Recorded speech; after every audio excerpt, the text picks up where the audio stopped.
এ জোরে বলেন কার? উঠতে বসতে ফিরতে চলতে জিকির করব কার? ইবাদতের মালিককে। ইবাদতের মালিককে এক কণ্ঠে জোরে ছড়ে বলুন। আমার আল্লাহ রাব্বুল আলামিন তাবারক ওয়া তাআলা আমাদের না চাওয়াতে দিয়ে দেয়। কেমন রহমান, কেমন রহিম। একজন নামাজি সেও রুজি পায়, একজন বেনামাজি সেও রুজি পায়, একজন চিটিংবাজ সেও খেতে পায়, একজন ডাকাত সেও খেতে পায়। আল্লাহ এত রহম করনেওয়ালা আমার আল্লাহ পাক তো পারতেন ওই চিটিংবাজকে না খেতে দেওয়ার জন্য, তাই না? ভাইরে আমার, একটা ব্যক্তি বলে তোর আল্লাহ আমাকে কি খাওয়াবে? সব সময় নামাজের কথা বলিস, সব সময় নামাজের কথা বলিস, পালাতো এরকম। ভাইরে আমার বলছেন অবশ্যই আল্লাহ খাওয়ায়, তোমার কি এতে ঈমান নেই? বলে আবে আমি কাজ করলে তো তবে তো খাবো, আমি কাজ করলে তো তবে খেতে পাবো, খাটলে তো তবে খেতে পাবো, আমার আল্লাহ খাইয়ে দেবে।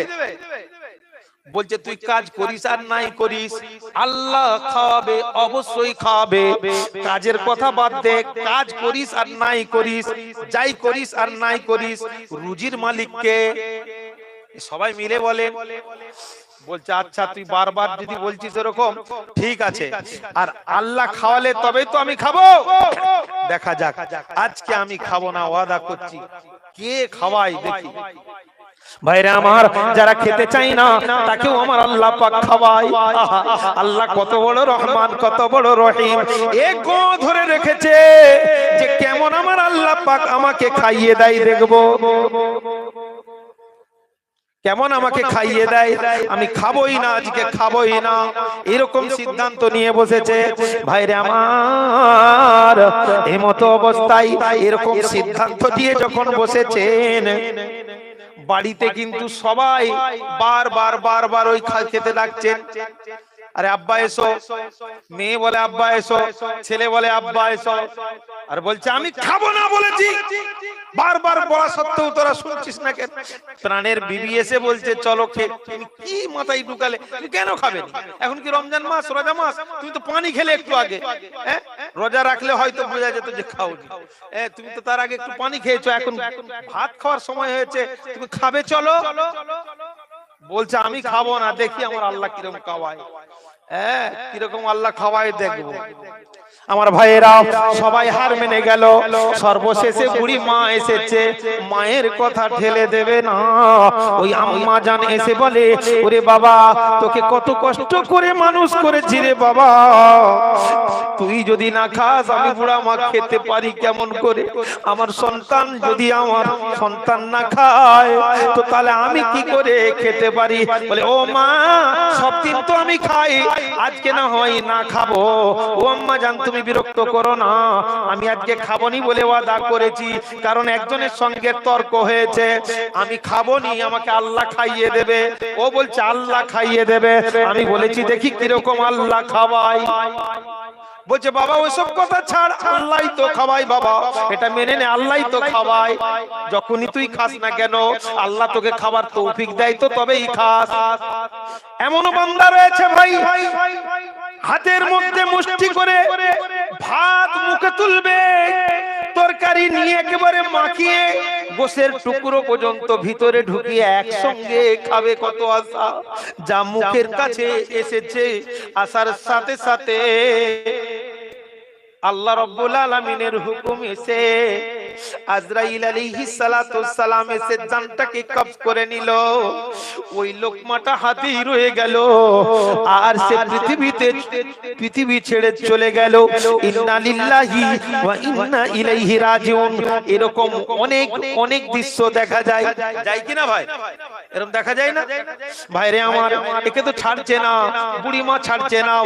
এবারে চিন্তা করলো যে ঘরে যদি থাকি আমি, তাহলে এরা সবাই কিন্তু ব্যতিব্যস্ত করবে, খাইয়েই ছাড়বে, তাহলে আমাকে একাকী কিছু জঙ্গলের দিকে চলে যেতে হবে।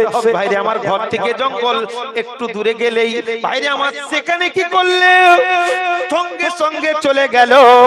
বলে আমি 24 ঘন্টার মধ্যে আমি যা খেয়েছি খেয়েছি, আগে দুপুরেও খাইনি, আজকে রাত্রিতেও খাবো না। দেখি 24 ঘন্টার মধ্যে আমাকে আল্লাহ কি করে খাওয়াই, আমাকে একটু দেখতে হবে। বারবার বলে আল্লাহ খাওয়াই। ভাইরে আমার, একটা গাছের মধ্যে বসে রয়েছে, ওই গাছের নিচে বসে রয়েছে।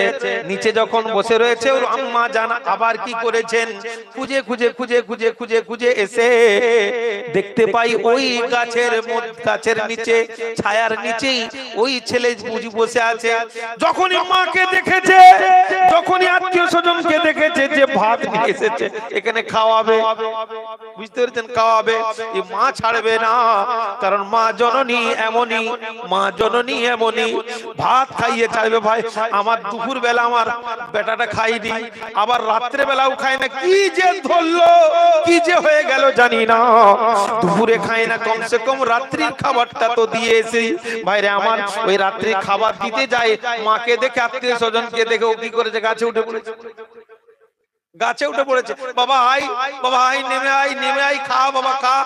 বলছে তোমরা সত্যি, আর ঘর থেকে বাইরে বেরিয়ে আমি আজ জঙ্গলে এসেছি, জঙ্গলে গাছের তলায় বসেছিলাম, তাও বসতে দিলেনি, আমাকে এখন গাছে উঠে পড়তে হচ্ছে। কি পরিস্থিতি, আমি খাবনি বলেছি, খাবো না। ভাইরা আমার, বললে বাবা তোর যদি খিদে লাগে তুই নিচে নেমে এসে খাবি, আর খেয়ে তুই তাড়াতাড়ি বাড়ি ফিরে আয়। সবাই পালিয়ে গেছে, বিরক্ত হয়ে গেছে, বলে বলে বিরক্ত হয়ে গেছে। ভাইরে আমার, এমতো অবস্থায় খাবারের দিকে তাকায়, মনে বড় শখ যাই যে খেয়ে নি, আবার মনে হয় যে না আমি ওয়াদা করেছি খাবো না।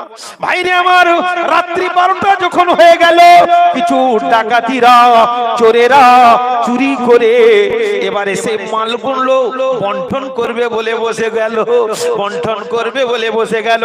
এটা তোর, এটা তোর, এটা তোর, এটা তোর। আরে এখানে কি চাপা দিয়ে আছে বল দেখি। খুলে দেখে একবারে গোস্ত সব কিছু দিয়ে একবার থালা সাজানো ভাত। ভাইরে আমার, ওই চোরেদের বড় খিদে পেয়েছে, বলে আমি খেয়ে নি, ও বলে আমি খেয়ে নি, ও বলে আমি খেয়ে নি। একজন তো ভালোভাবে পেট পুরে খাবে, অতএব আমি খেয়ে নি, ও বলছে আমি খেয়ে নি। বলছে তোরা খাই খাই করছিস, তোরা জানিস এর মধ্যে হয়তো বিষ রয়েছে, এর মধ্যে হয়তো বিষ আছে বা কিছু আছে রেখেছে মানুষ, হয়তো আমরা বা কেউ চুরি করে আসবে খাবে, ব্যাস মারা যাবে, ওই জন্যও তো হয়তো কেউ রাখতে পারে। ভাইরা আমার, কেউ খেতে চাইলো না, কেউ খেতে চাইলো না, বলে ভাতটা রেখে গেল কে, দেখ তো কোথায় আছে নাকি। এদিক ওদিক দেখে, এদিক ওদিক দেখে, উপরের দিকে দেখে, গাছে একদম চুপটি হয়ে বসে আছে। বুঝতে পেরেছি, নাম নাম নাম নাম বলে, আরে কি নাম নাম করছো কি? বলছে তোরই তো ভাত। বলছে আমাকে খেতে দিয়েছিল, আমি খাবো নি বলেছি। বলছে কেন খাবিনি? বলছে কেন খাবিনি, খা। বলছে না তোমরা খেয়ে নাও। ও মহারাজ যুক্তি, তুই গাছে উঠে বসে আছিস, আমাদেরকে মারবি বলে, তাই না? হ্যাঁ ঠিক আছে, ঠিক আছে, খা খা। বলছি খা। ভাইরে আমার, গাছে উঠেছে, গাছে উঠে কয়েকজন গাছে উঠে, ভাই খেতে তো চাইবে না, কিছুতেই খায় না। ও লাঠি নিয়েছে, ভাই খা। বলছি খা। বেডাচ্ছে, এমন মার মারছে, এমন মার মারছে, ভাইরে আমার পুরো গা ছেলা হয়ে যাচ্ছে। মনে করছে যে সত্যি আমি খাবো না, কিন্তু এদের তো মার আমাকে খেতে হচ্ছে, আমাকে খেতে হবেই হবে। এবারে সে খেতে আরম্ভ করে দিল। ও মনে মনে ভাবে, আল্লাহ আই রব্বুল আলামিন কত বড় রহমান, কত বড় রহিম, খাবো না, আমাকে আল্লাহ মেরে মেরে খাইয়েছে। একটু কি জোরে বলা যাবে না? কথাটা কি আপনারা বুঝতে পারলেন? আপনারা বুঝলেন? এই গল্পটা আপনাদের কাছে এই জন্য তুলে ধরলাম। রিজিকের মালিক আমার একমাত্র আল্লাহ। কোথায় কার কখন রিজিক রেখেছে একমাত্র আমার আল্লাহ ছাড়া কেউ জানে না, কেউ জানে না।